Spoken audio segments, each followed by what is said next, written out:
kita ingin menyelamatkan sepak bola Indonesia, ingin memastikan supporter pulang ke rumah dengan selamat.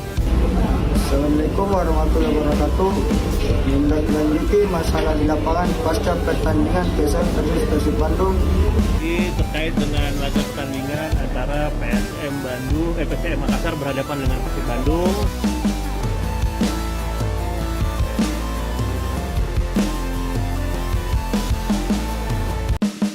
Sebagaimana yang sudah ramai diperbincangkan, pertandingan pekan ke-33 Super League 2025-2026 antara PSM Makassar melawan Persib Bandung berakhir dengan suasana yang memanas. Kericuhan pecah usai laga ketika sejumlah oknum supporter tuan rumah masuk ke lapangan dan melampiaskan emosinya kepada pemain tim tamu.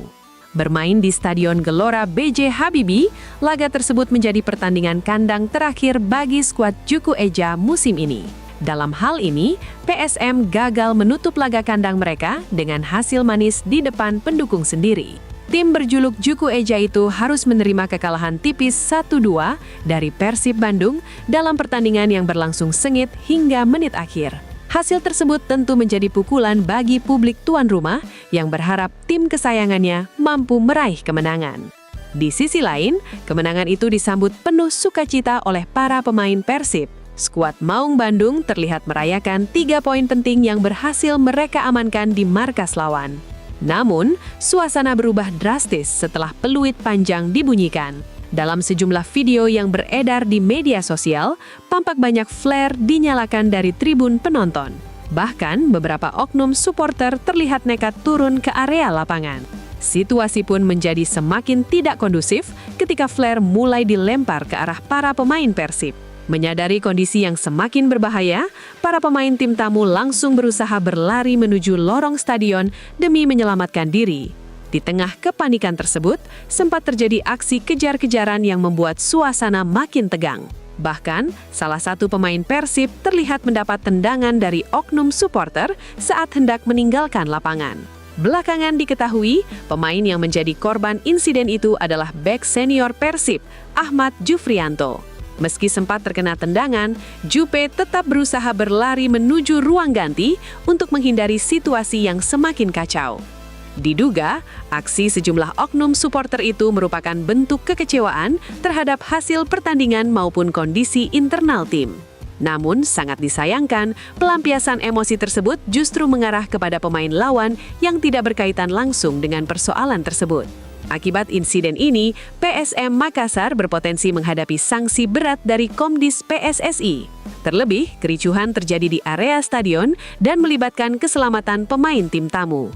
Bukan tidak mungkin Komdis PSSI menjatuhkan hukuman berupa penutupan stadion, larangan penonton hadir di laga kandang, hingga sanksi tambahan lainnya.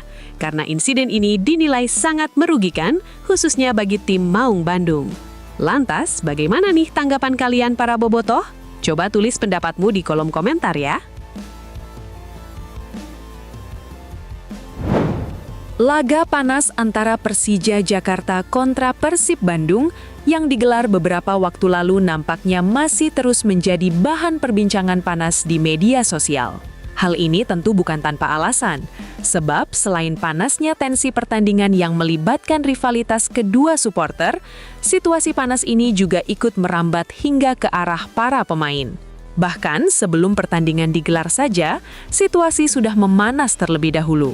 Salah satunya setelah gelandang Persib, Mark Klok mendapatkan somasi dari Ketua Umum Jackmania akibat pernyataannya yang mengajak bobotoh lakukan away ke Samarinda. Pernyataan tersebut bahkan langsung dilaporkan pihak Jackmania ke PSSI karena dianggap sebagai bentuk provokasi. Namun hingga saat ini, persoalan antara Mark Klok dan Jackmania nampaknya belum benar-benar selesai. Di tengah situasi yang masih panas tersebut, kini justru muncul polemik baru yang kembali menyeret nama pemain. Jika sebelumnya yang jadi sorotan adalah pemain Persib, kini giliran Kapten Persija Jakarta Andri Tanyi Ardiasyah yang ikut menjadi pusat perhatian.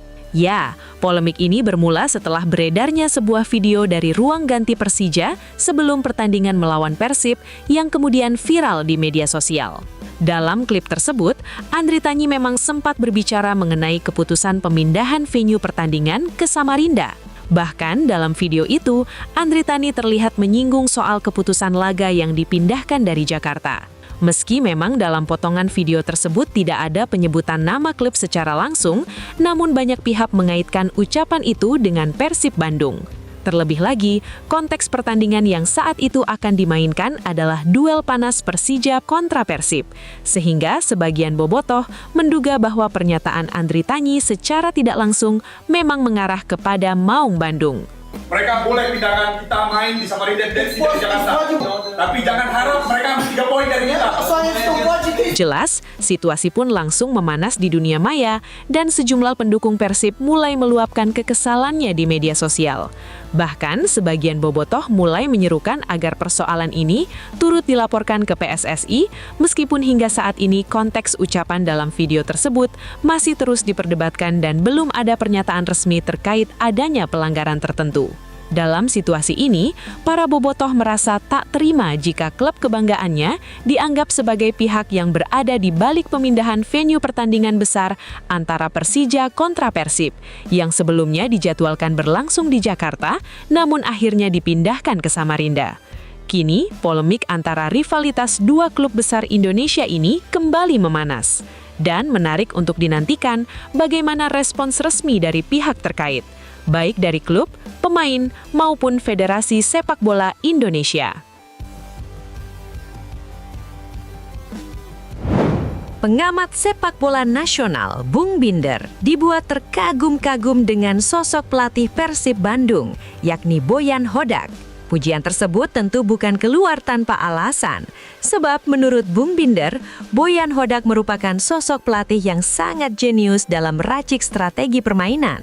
Penilaian itu diungkapkan Bung Binder setelah Maung Bandung sukses menaklukkan rival abadinya, Persija Jakarta, dalam laga panas yang digelar beberapa waktu lalu. Dalam pembahasannya, Bung Binder bahkan sempat membandingkan kualitas Boyan Hodak dengan pelatih Persija Jakarta, Mauricio Souza. Menurut Binder, Mauricio Souza dinilai masih memiliki keterbatasan dalam menghadirkan variasi permainan di atas lapangan. Bahkan, ia menilai Persija terlihat kurang memiliki banyak opsi ketika strategi utama mereka tidak berjalan sesuai rencana. Hal ini justru berbanding terbalik dengan apa yang dilakukan Boyan Hodak di Persib. Menurut Bung Binder, pelatih asal Kroasia tersebut dianggap memiliki kemampuan luar biasa dalam membaca pertandingan. Tak hanya piawai dalam menentukan taktik, Boyan juga dinilai sangat cerdas dalam melakukan pergantian pemain serta menemukan solusi di tengah tekanan pertandingan. Dan hal itulah yang membuat Persib Bandung tampil begitu konsisten dalam beberapa musim terakhir. Bahkan menurut Bung Binder, Boyan Hodak seolah memiliki semua elemen yang dibutuhkan untuk membawa sebuah tim menjadi juara. Mulai dari strategi, mentalitas, kedekatan dengan pemain, hingga kemampuan menjaga stabilitas tim di tengah tekanan besar dari para supporter. Tak heran jika pada akhirnya Persib Bandung mampu meraih 2 gelar juara secara beruntun bersama Boyan Hodak. Dan yang lebih menarik lagi, musim ini Maung Bandung bahkan berpeluang mencatatkan sejarah baru dengan meraih gelar juara untuk ketiga kalinya secara berturut-turut. Saya salut kalau perlu 1000 kali. Capek juga ya 1000 kali ya, oke. Kepada Boyan Hodak. Jenius ini pelatih. Dan jika ada yang ingin berdebat dengan saya dan mengatakan bahwa ini musim pertama Mauricio Souza, ingat apa yang dilakukan Boyan Hodak di musim pertamanya. Masuk bukan dengan pemain pilihannya. Dia bawa Persib menjadi juara. Walaupun melalui jalur Championship Series yang sebetulnya lebih berat. Musim kedua dia bawa juara lagi. Ya itulah baru pelatih yang top. Saya tidak ingin mengatakan bahwa Mauricio Souza bukanlah pelatih yang top. Tapi kelihatan ada kesulitan bagi dia untuk change the game. Tapi itu tidak pernah dialami oleh Boyan Hodak, baik juga oleh Fabio Lefundes. Jika hal itu benar-benar terjadi, maka nama Boyan Hodak tentu akan semakin dikenang sebagai salah satu pelatih terbaik yang pernah dimiliki Persib Bandung. Kini publik pun dibuat penasaran, apakah Boyan Hodak benar-benar mampu kembali membawa Persib menuju singgasana juara musim ini? Jelas menarik untuk dinantikan.